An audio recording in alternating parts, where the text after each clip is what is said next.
لهجة أشارك في نجوم الغد عشان أوريكم موهبتي. والأغنية اللي بدي أغنيها هي سمينا عاشق مجنون للفنان محمود التركي.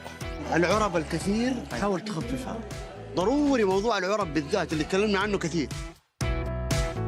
أنا أول مرة بطلع على مسرح، وإن شاء الله إن أنا أفوز وأمثل اليمن بأكملها.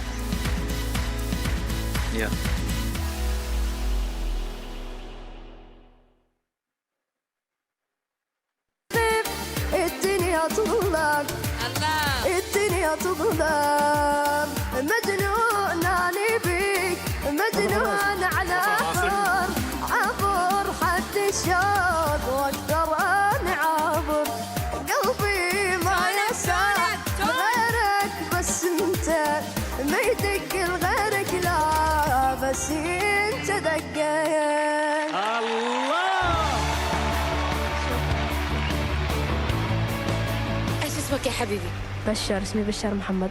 من وين يا بشار؟ من اليمن. اهلا وسهلا. بشار، صوتك جميل. شكرا. وعندك كذا نبرة مميزة. شكرا. وكنت ماشي صح لحد النهاية. التون التون التون، بس أنت أسطوري. شكرا حبيبي، توفيق. ما شاء الله. شكرا. ما شاء الله ما شاء الله. بشار، انت من الاصوات اللي عارف حجم صوتك وعارف انت ايش قاعد تقول. شكرا. ودليل على واحد انه يعني من الاغاني اللي عنده مثقف فنيا، انه اقدر اغني عراقي واقدر، وانت من الاصوات اللي اسمي الاصوات المطوعه، تقدر احس تغني مصري وتغني لبناني وتغني كل الالوان واليمنيه.